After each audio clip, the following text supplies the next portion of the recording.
Hi, I'm Meg from Tokyo. Have you ever been a victim of scam not only while traveling? In this video, I will show you the top 10 scams that you should know before traveling to Japan. Before I get into the main topic, I'd like to share my own experience. I've traveled to dozens of countries around the world and have been scammed several times while traveling abroad. For example, in Vietnam, I took a cab whose fare meter went up at an abnormally high rate. In Thailand, I took a cab introduced to me by a hotel doorman, but it turned out to be a scam. A local tour guide later told me that a hotel doorman and the cab driver were working together to charge tourists like us 3 times the normal fare. What about in Japan? Don't you think Japan is safe? It is true that Japan is relatively safe from a global perspective, but it is not uncommon to be the victim of a scam. Let's take a look at some actual scams that tourists should be aware of before traveling to Japan. Okay then, let's go! Number 1. Fake monk scam. Recently in Japan, there has been an issue with people pretending to be monks and fiercely begging for money. Begging for alms is a traditional Buddhist practice in which monks walk around the community and ask for food and daily necessities for households. This practice is especially important in Theravada Buddhism because it shows how monks and believers depend on each other and helps deepen their spiritual connection. Recently, however, fake monks have become a problem. In the Ueno Toshogu Shrine area of Tokyo, fake monks dressed in orange robes and white hats have been approaching foreign tourists, trying to sell questionable amulets and prayer beds and asking for money. They often work in groups divided into performers and watchmen. Real monks never ask for money or exchange money for bills or prayer beds. Be careful not to be scammed by these fake monks. Number 2. Touts. Old type and new type. In entertainment districts such as Shinjuku Kabukicho and Roppongi, many scams target foreigners. You may have already heard of this scam, which became popular some time ago. Touts often approach people on the street and they usually target young, sky-looking Japanese men or foreign tourists. If the target is Japanese, they often approach in Japanese. On the other hand, if the target is a foreign tourist, the tout is often a black male. Although they may offer an affordable price by saying 2,000 yen with all you can drink, they force customers to consume drinks with high alcohol content, then call their customers and make them pay a high bill that they do not remember. Recently, I've noticed a slight decrease in street touts in Shinjuku. This change is due to increased police patrols, enhanced monitoring by local authorities, and greater awareness among foreign tourists. However, a new problem has emerged in Tokyo's Shinjuku Kabukicho district. Just below the Godzilla statue, you can see a line of men and women standing in costume holding signs. These individuals are employees of concept cafes advertising offers such as all you can drink for 1,600 yen. Concept cafes, which are now particularly popular among young women in the area, vary widely. They include not only maid cafes but also cafes featuring handsome men dressed in kimono and cafes themed around beautiful women dressed like dolls. It is said that there are about 50 concept cafes in Shinjuku Kabukicho alone. Some of these cafes have become a social issue due to the practices of forcing customers to pay high prices or offering sexual services. It's hard to tell which cafes are trustworthy just by looking at their signs. So, never follow them without careful consideration. Always check the cafe's reputation on Google or other review sites before you visit. Number 3. Affiliated stores scam. This is a dishonest practice where customers are misled into going to different restaurants or places, being told falsely that they are affiliated restaurants. In an actual case that occurred in February of this year, a local izakaya was falsely introduced as an affiliate of the popular izakaya Tori Kizoku. The company is said to have been guiding customers to an izakaya that charged high prices. According to a major Japanese media report, the police had received about 20 similar complaints about high charges. This time, it was for obstructing the business of a well-known izakaya chain called Tori Kizoku, which everyone knows. The incident came to light and 50 men and women involved have already been arrested by the police. If you visit a place that's popular with tourists, watch out for people who might claim their restaurants are connected to famous spots. If they say the place you're about to visit is full, so I will introduce you to another affiliated restaurant, it may be a scam. Do not just follow them. Use your own information or a map to find your way to your destination. Number 4. Romance scam. In Japan, matching applications have become one of the most popular ways to meet new people. However, in recent years, more and more people have been tricked by scams on these apps. Men are often the primary targets. After establishing a trusting relationship on the matching app, the scammer proposes a date and suggests visiting a specific bar, claiming, "There is a bar I want to go to." This bar is typically one where the scammer is involved or employed, and they often charge exorbitant fees.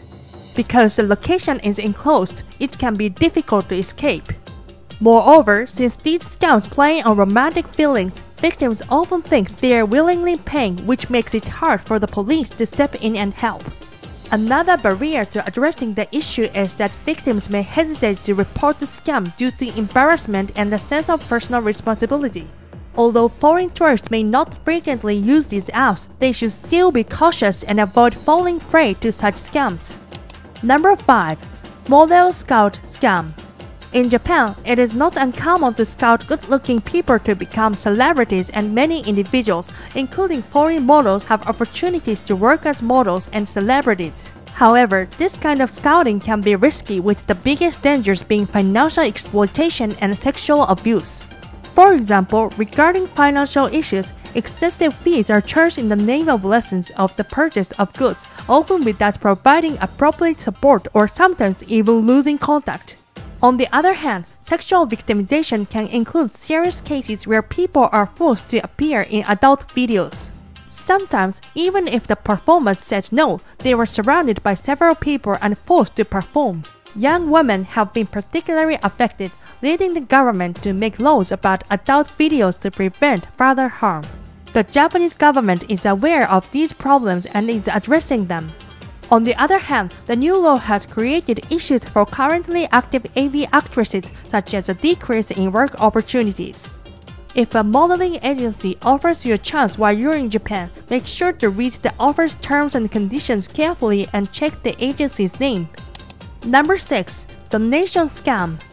One scam that became briefly popular in Japan involved asking for money by pretending it was for donations for Filipino children. This scam primarily occurred on street corners and in front of train stations, where scammers approached ordinary passerby soliciting donations to support poor children in the Philippines.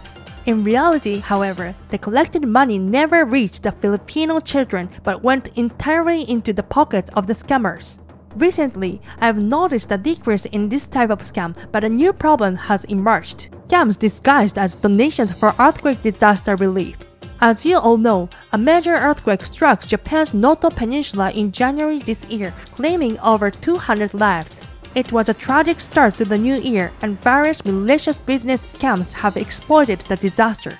In one instance, a young man made a suspicious phone call claiming that the city was collecting donations for the Noto Peninsula earthquake.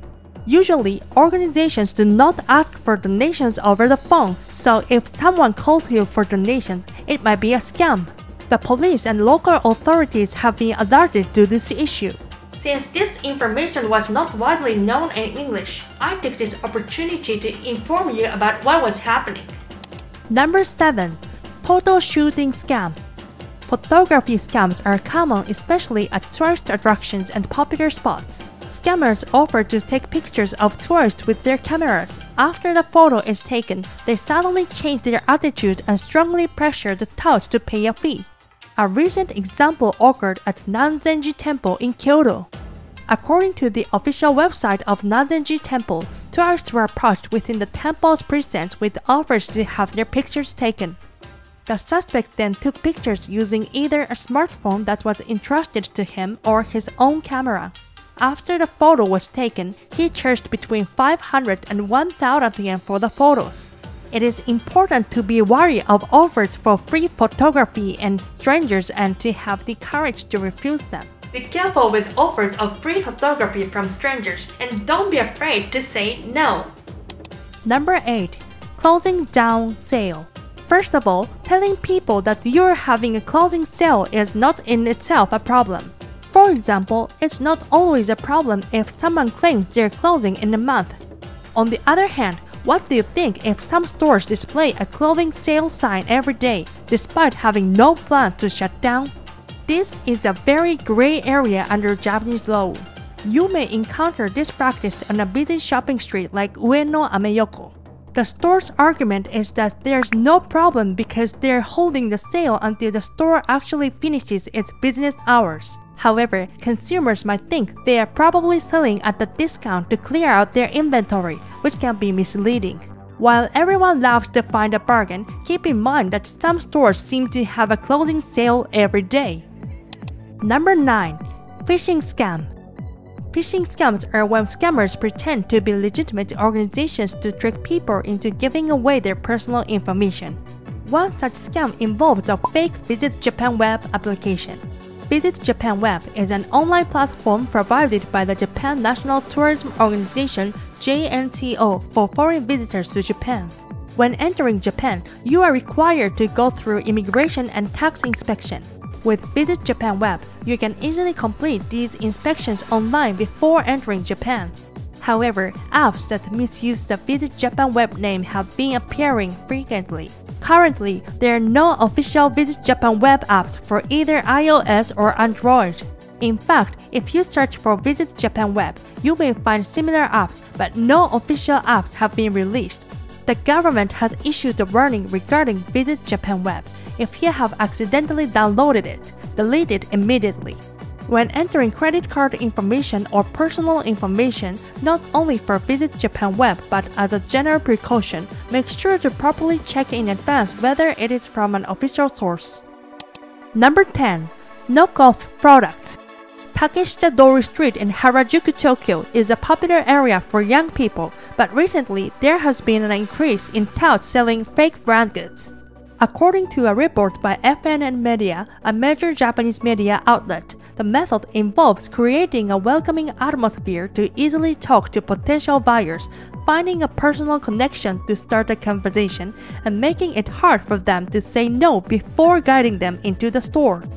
For example, when a tout posing as a Japanese high school student approaches someone and asks, "Hey, are you here on a trip, brother?" and the person responds that he is from Shizuoka, the tout then claims to have also lived in Shizuoka. This creates a friendly atmosphere and makes it difficult for the person to refuse the purchase. Many junior high and high school students have been pressured into buying fake brand products by these sellers. In fact, a Guinean national was recently arrested in connection with this. Although Takeshita-dori is well known for this issue, counterfeit goods could be sold in other places too, not just this shopping street. The best way to deal with this is to ignore the touts even if they approach you in a friendly manner. Don't forget to subscribe to my channel and like button. I'm offering private tours as well. If you are interested, please contact me through the link below. See you at the next video!